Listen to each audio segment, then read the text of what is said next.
त्याचबरोबर आपण कोरोनाच्या काळामध्ये मोदी साहेबांनी आपल्याला लस फ्री दिली आहे. आता मोफत रेशन धान्य अजून चालू आहे आणि ह्याच्या पुढची 5 वर्ष पण चालू राहणार आहे. त्यांनी ते डिक्लेअर पण केलंय. तर म्हणून आपण साहेबांना निवडून द्यायचं आहे.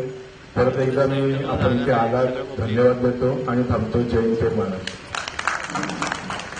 धन्यवाद सर. आता आपणासमोर या ठिकाणी या कार्यक्रमाची रूपरेषा जी आहे या ठिकाणी आपल्यासमोर व्यक्त केलेल्या आहे. यानंतर ज्याची तुम्ही आतुरतेने वाट पाहत आहात, ज्याची मार्गदर्शनाची आपल्याला गरज आहे असे सन्माननीय सर्वांचे लाडके माझे आमदार बाळासाहेब माने आपल्याला या ठिकाणी मनोगत व्यक्त करतील आणि मार्गदर्शन करतील. भारतीय जनता पक्षाच्या वतीनं होत असलेले आजच्या नमो संवाद कार्यक्रमासाठी आपल्यामध्ये उपस्थित असलेले भारतीय जनता पार्टीचे तालुक्याचे अध्यक्ष, आपल्या गावचे सुपुत्र, माझे सहकारी मित्र, धडाडीचे कार्यकर्ते विवेक शेठ सुर्वे, या गावच्या भाजपचे सरपंच स्वभगवती आर्याताई गर्दे, स्वभगवती माधवी माने, या तालुक्याचे भारतीय जनता पार्टीचे सरचिटणीस माझे मित्र उमेश देसाई आणि मोठ्या संख्येनं या ठिकाणी जयगड आणि नांदेड ग्रामपंचायतमधून आलेले आपण मतदार बंधू भगिनी, माझ्या मित्रांनो, सर्वप्रथम मी आपली थोडीशी क्षमा मागतो की कार्यक्रम या ठिकाणी उशिरा होतोय आणि त्यामुळे आता 10 वाजता आपला जाहीर प्रचार किंवा आपल्या निवडणूक आयोगाच्या सूचनाप्रमाणे आपल्याला 10 वाजता आपल्याला स्पीकर बंद करावा लागणार आहे.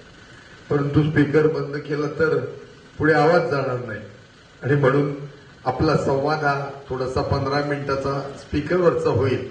त्यानंतर व्यक्तिगत आपण त्या ठिकाणी बोलू शकतो. खरं तर ही कोणत्याही प्रकारची जाहीर सभा नाही, हा कुठला भारतीय जनता पार्टीचा मेळावा नाही आहे. तर हा भारतीय जनता पार्टीचे आपले देशाचे पंतप्रधान नरेंद्रजी मोदी आणि ह्या राज्याचे आपले प्रदेशाचे अध्यक्ष चंद्रशेखरजी बावनकुळे साहेब आणि राज्याचे माजी मुख्यमंत्री विद्यमान उपमुख्यमंत्री देवेंद्रजी फडणवीस साहेब यांच्या सूचनेनुसार एक आपल्याला हा संवाद करायचा आहे आणि त्यामुळे थोडासा वेळेअभावी तुमच्या सूचना तुम्ही लिहून द्या किंवा नंतर विवेकदादाला सांगितल्या तरी चालेल. खरं तर आपण सगळे या ठिकाणी या देशाचे पंतप्रधान नरेंद्र मोदीजी यांनी 10 वर्षामध्ये काय काम केलंय, मला वाटतं याच्याबद्दलची आपल्याला सगळ्यांना पूर्ण प्रकारची जाणीव आहे. त्या नमो संवाद यात्रा किंवा अशा प्रकारचं संवाद हा या रत्नागिरी मतदारसंघामध्ये कालपासून पुढील 15 दिवस रोज 4 ते 5 अशा प्रकारच्या या संवाद कार्यक्रम मला करायचे आहेत. म्हणजे जवळजवळ 56 कार्यक्रम या मतदारसंघामध्ये मला 27 एप्रिलपर्यंत करायचे आणि त्यामुळं आजची ही 8वी संवाद सभा आहे. अत्यंत चांगल्या प्रकारचं एकमेकांचं विचाराचं देवाणघेवाण मतदारांशी आपल्याला करायचं आहे. कारण मोदी साहेबांचं नेहमीच असं म्हणणं असतं की मी या 140 करोड देशवासियांचा मी प्रधान सेवक आहे. त्यांनी कधी असं म्हटलं नाही मी ह्या देशाचा पंतप्रधान आहे म्हणून. त्यांनी प्रत्येक वेळेला असं म्हटलं होतं की मी प्रधान सेवक आहे. आणि मग आपला प्रधान सेवक 10 वर्षामध्ये काय आपल्या गोरगरीब जनतेसाठी, नागरिकांसाठी काय करतो, अशा प्रकारे आपल्याला जे आलेल्या विविध योजनांचे जे अनुभव आहेत की ज्यांना ज्यांना ह्या योजनांचे लाभ मिळाले त्यांना तर असं वाटतं की मोदी है तो चाचा मुमकिन है.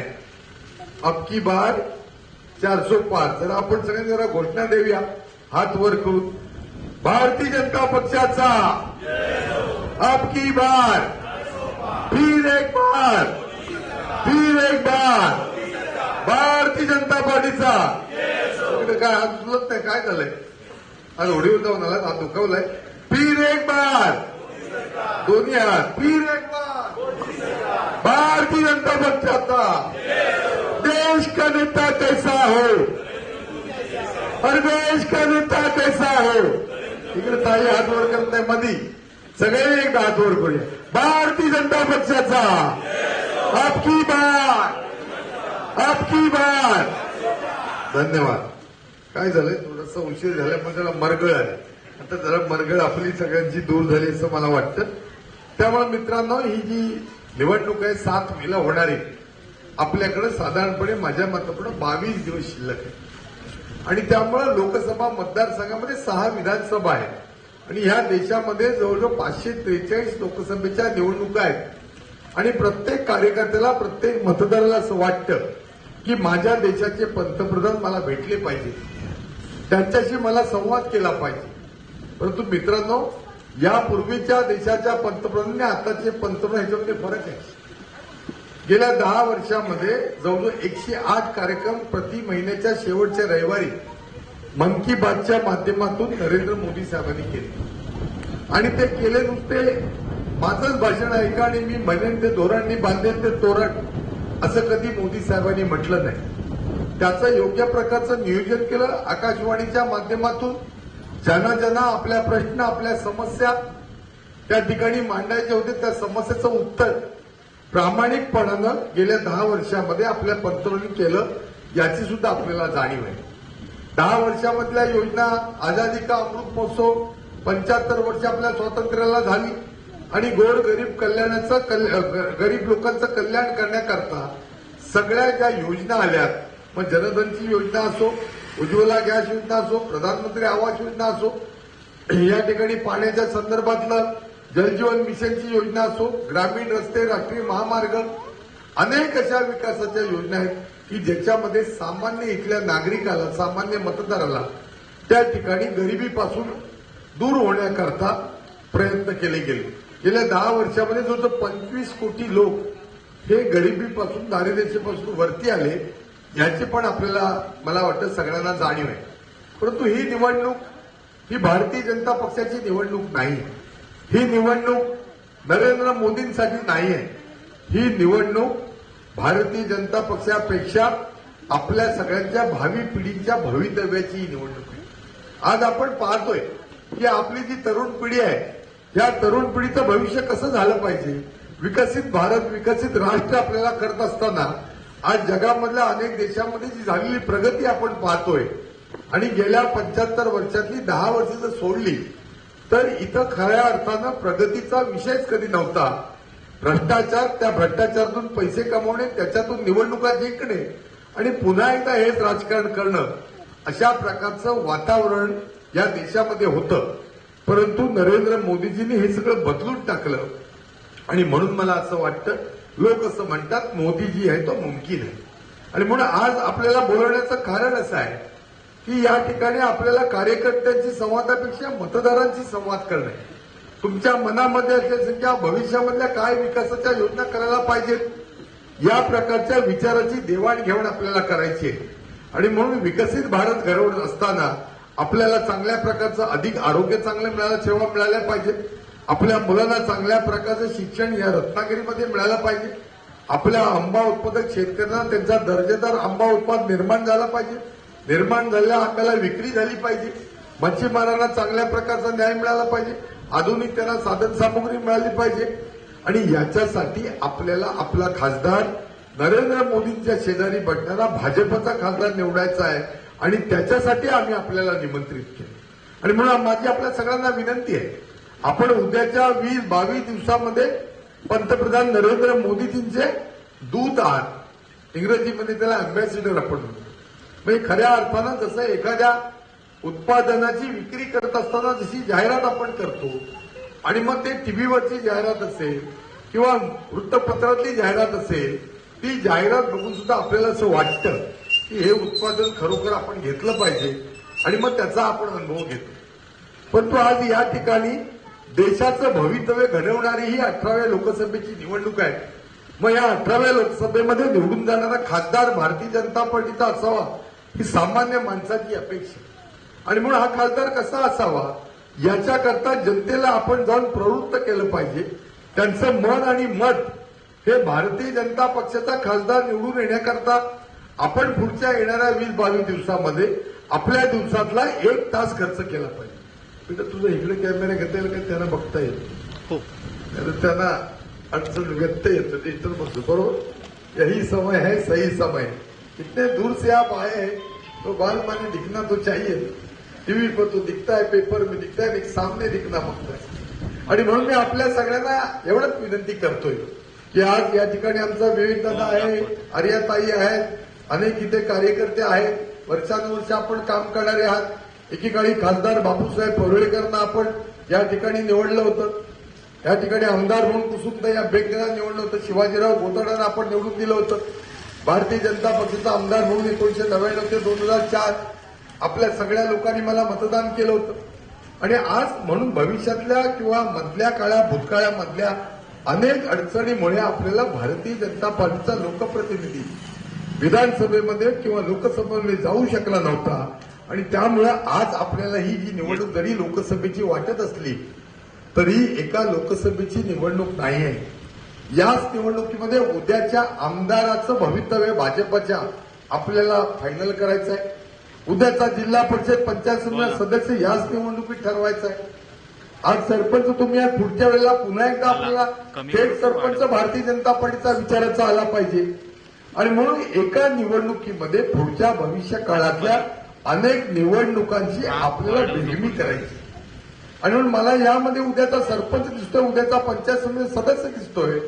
या दृष्टीनं आपल्याला काम करायचं. एखादा ग्रामपंचायत सदस्य होईल म्हणून मोदीजी नेहमी असं म्हणतात की पार्लमेंट हे पंचायत. जर भारतीय जनता पार्टीच्या विचाराचे लोकप्रतिनिधी या ठिकाणी आले तर ज्या मधल्या काळात ज्या गडबडी होतात त्या गडबडी होणार नाहीत आणि सामान्य माणसाला त्या विकासाच्या योजना पोहोचतील. आज आपण पाहतोय बचत गटांना त्या ठिकाणी पैसे मिळतात किंवा त्यांना अनुदान मिळतंय. व्होकल फॉर लोकलच्या माध्यमातून बचत गट अधिक सक्षम कसे होतील, त्यांना कमी व्याजानं कर्ज कसं उपलब्ध होईल, त्यांच्या उत्पादनाला विक्री व्यवस्था कशी करता येईल, अनेक विषय आपल्याला सांगतील. शिक्षकांच्या योजना, शिक्षणासंदर्भातल्या योजना असतील. अंगणवाडी बालवाडीमध्ये शिकणारं जे मूल आहे त्याचा आहार चांगल्या प्रकारे झाला पाहिजे, त्याची शारीरिक वाढ चांगली झाली पाहिजे. एवढंच नव्हे तर जन्माला येणारं मूल ती माता कशी सक्षम असेल अशा प्रकारच्या मातृवंदनापासून अनेक योजना, उज्ज्वला गॅसपासूनच्या सगळ्या योजना, धुरापासून त्या भगिनीचं संरक्षण झालं पाहिजे. स्वच्छतेच्या माध्यमातून त्या ठिकाणी इज्जत घर बांधलं गेलं. असे कितीतरी विषय गेल्या 10 वर्षामध्ये झाले. परंतु याच्यावर आपल्याला अजून समाधानी नाही व्हायचंय. आपल्याला जेव्हा मोदीजी असं म्हणतात स्वातंत्र्याचा अमृत महोत्सव आपण साजरा केला आणि पुढची 25 वर्ष जेव्हा शताब्दी होईल 25 वर्षांनी त्यावेळेला विकसित भारत कसा असेल आणि मग या मधल्या काळाला आपण अमृत काळ असं म्हटलं. आणि मग यामध्ये काय आपल्याला आवश्यक आहे, आपल्या तरुणांना चांगलं आरोग्य कसं मिळेल, आपल्या महिला भगिनींना सन्मान कसा मिळेल, नारीचा सन्मान कसा होईल, अनेक असे विषय मोदी साहेबांच्या मनामध्ये आहे. या देशाच्या सुरक्षेसाठी काय गोष्टी करायला लागतील, या देशातल्या तरुणांना रोजगार मिळण्याकरता, स्वयंरोजगार मिळण्याकरता काय केलं पाहिजे, असे अनेक विषय आज मोदी साहेबांच्या मनामध्ये आहेत. आणि मला वाटतं सगळ्या जनतेनं ते मन बनवलं. आज 44 वर्षापूर्वी बापूसाहेब पुरळेकरांच्या रूपानं भारतीय जनता पार्टीचा खासदार होता. मधल्या काळात भारतीय जनता पार्टीचे दातार बरोबर ना फक्त मतच देण्याचं काम केलं. म्हणजे कधी कधी मी असं म्हणतो ताई, आपल्या अंगणात लावलेलं प्रोजेक्ट त्या झाडाची फुलं दुसऱ्याच्या अंगणात पडली. भाजपचा खासदार झाला नाही, भाजपचा आमदार झाला नाही. फक्त हिंदुत्वासाठी असेल, राष्ट्रीयत्वासाठी असेल, भाजपनं युती करायची आणि मित्र पक्षानं भाजपला फसवायचं, एवढाच कार्यक्रम झाला. आणि त्यामुळे आता भाजप ह्या सगळ्या अनुभवातून हुशार झालाय, सावध झालेला आहे आणि कुठेही गाफील नाहीये. आज निवडणुका आल्या म्हणून आपण आलोय नाही. गेले 2 वर्ष भारतीय जनता पार्टीचे कार्यकर्ते देशामध्ये महाविजय 2024चा संकल्प आणि नारा घेऊन विविध ठिकाणी विविध योजनांच्या माध्यमातून काम करतायत. आणि त्यामुळे मन की बातच्या माध्यमातून असेल, परीक्षा पे चर्चेच्या मधून ह्या देशाचा पंतप्रधान विद्यार्थ्यांशी बोलतो, त्या विद्यार्थ्यांना परीक्षेचं असलेलं टेन्शन दूर करतो. 75 वर्षात असा पंतप्रधान या देशातल्या जनतेनं पाहिला नव्हता. आणि म्हणून या तंत्रज्ञानाचा उपयोग करून ज्या जनतेच्या जीवावरती मी या देशाचा पंतप्रधान झालोय, की मी प्रधानसेवक झालोय, ही मानसिकता कायम तिने मनामध्ये ठेवली. आणि म्हणून ते असं म्हणतात नेहमी की मेरा परिवार हा देश का परिवार आहे. या देशातली 140 कोटी लोक ही माझ्या कुटुंबातली, माझ्या परिवारातली घटक आहे. आणि मग माझ्या परिवाराला काय कमी असेल तर परिवारातला, कुटुंबातला करता माणूसच काही नाही कधी करतो. शेजारी पाजारी 2 दिवस 4 दिवस मदत करेल, परंतु आपल्या कुटुंबातला जो प्रमुख माणूस असतो तो आपल्या कुटुंबाचं हित बघत असतो. मुलांना चांगले संस्कार होत आहेत ना, चांगलं शिक्षण मिळतंय ना, त्यांना नोकरी व्यवसाय ते स्थिर स्थावर होत आहेत ना, याला आपण प्रगती म्हणतो. आणि म्हणून या देशातला एकमेव असा पंतप्रधान असेल त्यांनी या समाजातल्या गोरगरिबांपासून सगळ्यांच्या कुटुंबाच्या कल्याणाची व्यवस्था केली.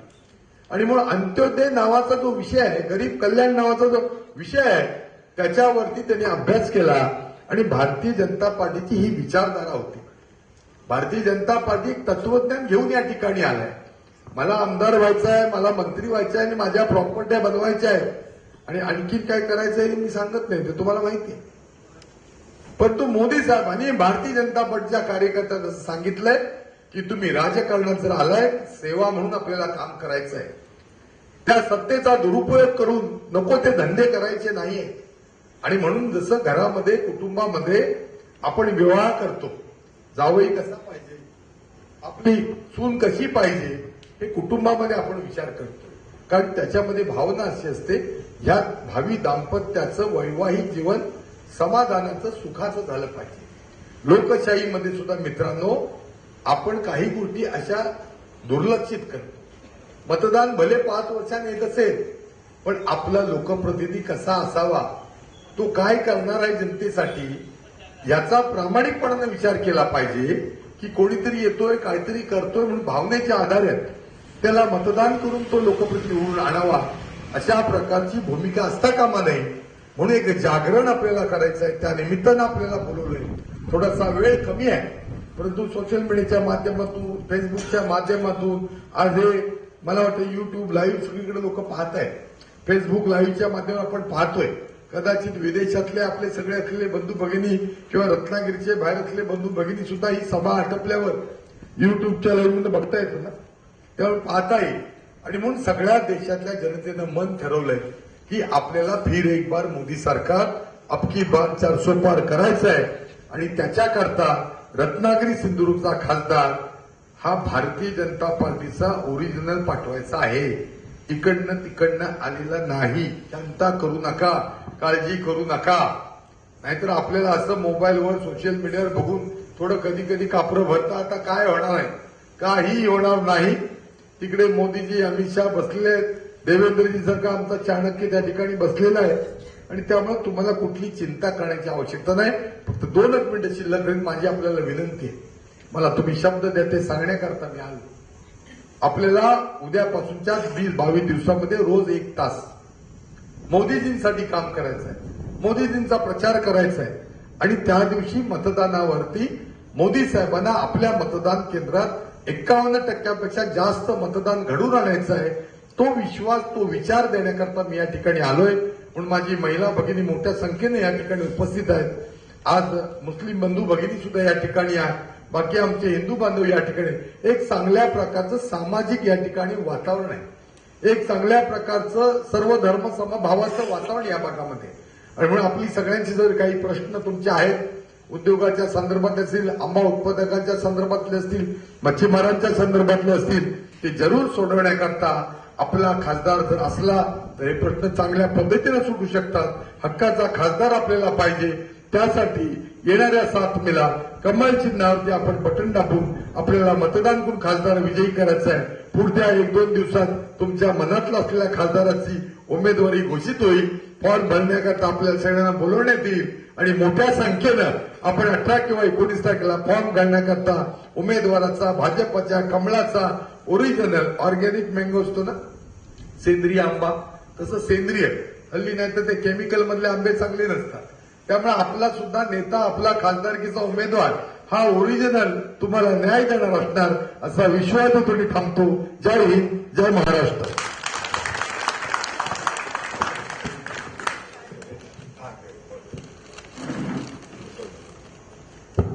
एक थोडी सूचना आहे, तुम्ही जागेवरच बसा. आम्ही थोडंसं पुढे येतो आणि आपला एक ग्रुप फोटो काढू आणि मग माईकच्या व्यतिरिक्त काय बोलायचं तर बोलू. आपण माईक ऑफ करू. धन्यवाद सर. या ठिकाणी औपचारिक असं आभार या ठिकाणी मी व्यक्त करतो. यानंतर आपले जे काही संवाद असणार आहेत ते बिना माईक या ठिकाणी होतील. या नमो संवाद सभेमध्ये या ठिकाणी निवडणूक का महत्वाची आहे, आपल्याला काय केलं पाहिजे आणि लोकांपर्यंत कशा पद्धतीने पोहोचलं पाहिजे याच्याविषयी अगदी कमी शब्दामध्ये आणि आपल्याला जो खासदार निवडून द्यायचे आहेत त्यांच्याविषयी चांगल्या पद्धतीने मार्गदर्शन या ठिकाणी आमचे बाळमणी सरांनी आपल्याला दिलेलं आहे. या ठिकाणी मी शेवटच्या टप्प्याकडे बघतोय की आजच्या या नमो संवाद सभा नांदेड या ठिकाणी आपलं बहुमूल्य असं मार्गदर्शन करण्यासाठी सन्माननीय माजी आमदार रत्नागिरी सिंधुदुर्ग लोकसभा सहसंयोजक बाळासाहेब माने या ठिकाणी उपस्थित राहिले त्याबद्दल त्यांचा आभार. त्याचबरोबर माधवी माने या सुद्धा या ठिकाणी